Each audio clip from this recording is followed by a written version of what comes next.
Assalamualaikum warahmatullahi wabarakatuh. Halo semua, perkenalkan nama saya Maisha dengan NIM G7012114 dari Kimia Medisinal kelas A Farmasi Universitas Tadulako. Jadi di video kali ini kita akan membahas mengenai farmasetika, farmakokinetik, dan farmakodinamik dari obat omeprazol. Nah, sebelum itu kita perlu mengetahui apa sih farmasetika, farmakokinetik, dan farmakodinamik itu. Nah, farmasetika adalah ilmu yang mempelajari sifat fisik dan kimia obat serta formulasi dan produksi dari sediaan obat. Hal ini penting untuk memastikan stabilitas, kelarutan, dan pelepasan obat dari bentuk sediaannya agar dapat diabsorpsi dengan baik oleh tubuh. Nah, farmakokinetik mempelajari tentang proses penyerapan, distribusi, metabolisme, dan ekskresi obat di dalam tubuh. Informasi ini penting untuk menentukan dosis, jadwal pemberian, dan rute pemberian obat yang optimal agar tercapai konsentrasi obat yang diinginkan di tempat aksi dengan meminimalkan efek samping dari obat tersebut. Kemudian farmakodinamik adalah ilmu yang mempelajari tentang bagaimana mekanisme aksi dari obat tersebut, interaksi dengan reseptor atau target molekulernya, serta hubungan antara konsentrasi obat dan efek terapeutiknya. Hal ini penting untuk memahami bagaimana cara kerja obat, efek samping potensial, dan interaksi dengan obat ataupun kondisi lain. Nah, dengan memahami farmasetika, farmakodinamik, dan farmakokinetik obat ini, kita dapat mengoptimalkan formulasi obat untuk meningkatkan penyerapan dan ketersediaan hayatinya atau bioavailabilitasnya. Kemudian kita dapat menentukan dosis dan jadwal pemberian yang tepat untuk mencapai efek terapeutik yang diinginkan. Kemudian kita dapat meminimalkan efek samping dan interaksi obat yang tidak diinginkan. Kemudian kita dapat memahami variabilitas respon individu terhadap obat dan melakukan penyesuaian dosis jika perlu. Dan kita juga dapat melakukan pengembangan obat yang baru yang lebih efektif dan aman dengan memahami mekanisme aksi dan farmakokinetik yang lebih baik. Farmasetika omeprazol. Nah, omeprazol sendiri mengandung tidak kurang dari 98,0% dan tidak lebih dari 102,0% C17H19N3O3S dihitung terhadap zat kering. Ini adalah struktur dari obat omeprazol. Nah, omeprazol adalah obat yang digunakan untuk mengatasi masalah lambung berlebih dan keluhan yang mengikutinya seperti GERD, sakit ma atau gastritis atau tukak lambung. Nah, obat ini secara umum bekerja untuk menghambat pompa proton yang berperan besar dalam produksi asam lambung sehingga dapat menurunkan kadar dari asam lambung. Nah, untuk pemberian dari omeprazol sendiri yaitu omeprazol memiliki serbuk putih sampai hampir putih dan kelarutannya yaitu sangat sukar larut dalam air, larut dalam diklorometan, agak sukar larut dalam metanol dan dalam etanol dan memiliki pH antara 10,3 dan 11,3. Omeprazol di Indonesia tersedia dalam bentuk sediaan injeksi dan oral, baik sediaan lepas cepat maupun lepas tunda. Sediaan intravena memerlukan rekonstitusi sebelum penggunaan, sedangkan sediaan lepas tunda harus ditelan utuh dan tidak boleh digerus atau dikunyah. Omeprazol juga tersedia dalam bentuk kapsul lepas tunda atau delay release dengan kekuatan 10 mg, 20 mg, dan 40 mg.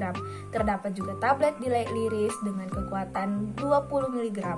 Selain itu, omeprazol memiliki sediaan delay release oral suspension dengan kekuatan 2,5 mg dan 10 mg. Bentuk sediaan tablet digunakan untuk pengobatan jangka panjang atau pemeliharaan kondisi tertentu seperti tukak lambung atau GERD. Nah, tablet omeprazol dapat diminum dengan atau tanpa makanan tergantung pada petunjuk dokter.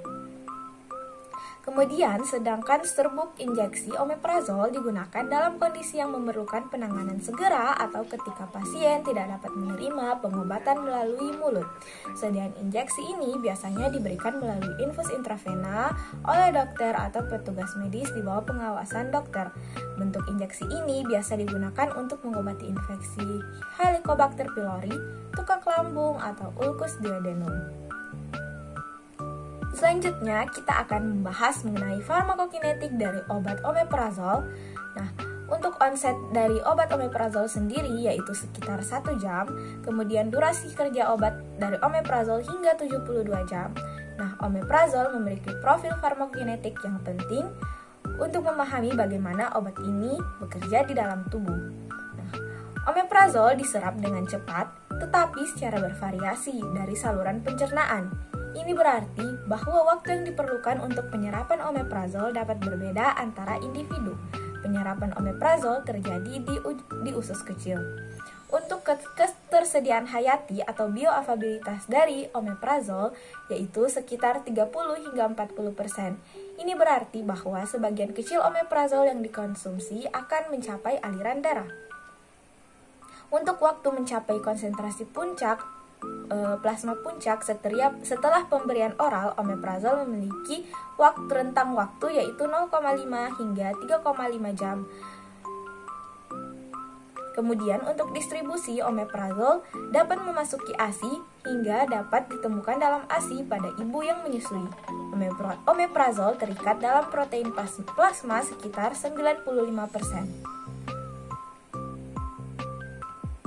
Dan metabolisme dari obat omeprazol mengalami metabolisme di hati terutama pada enzim CYP2C19. Dalam proses ini, omeprazol diubah menjadi metabolik hidroksiomeprazol. Selain itu, omeprazol juga dapat mengalami metabolisme oleh enzim CYP3A4 menjadi omeprazol sulfon meskipun dalam tingkat yang lebih rendah. Kemudian pada proses ekskresi, omeprazol diekskresikan terutama melalui urin dengan sekitar 77% diekskresikan sebagai metabolit dan sejumlah kecil sebagai obat yang tidak berubah. Sebagian kecil omeprazol juga diekskresikan melalui tinja dan waktu paruh eliminasi yaitu sekitar 0,5 hingga 1 jam. Selanjutnya, kita akan membahas mengenai farmakodinamik dari obat omeprazol. Seperti yang saya katakan sebelumnya, bahwa omeprazol merupakan obat proton pump inhibitor yang bekerja menghambat pompa proton pada sel parietal lambung.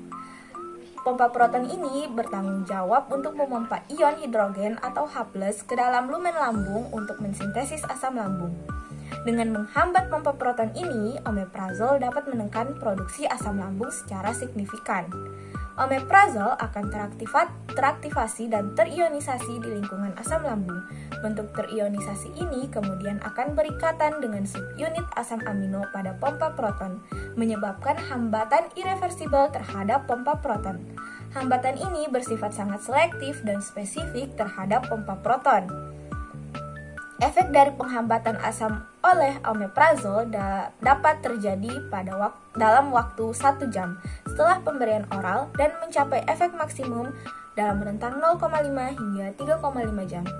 Efek penghambatan asamnya juga bersifat jangka panjang yaitu hingga 72 jam.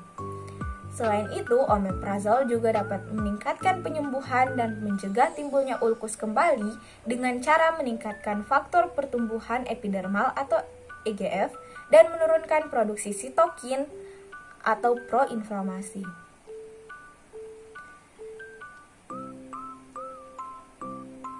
Untuk interaksi dari obat omeprazol sendiri, karena omeprazol banyak dimetabolisme oleh enzim CYP2C19 dan CYP3A4 di hati, beberapa interaksi obat yang perlu diperhatikan yaitu dapat menurunkan kadar dan efektivitas obat HIV seperti rilpivirine dan obat kanker erlotinib.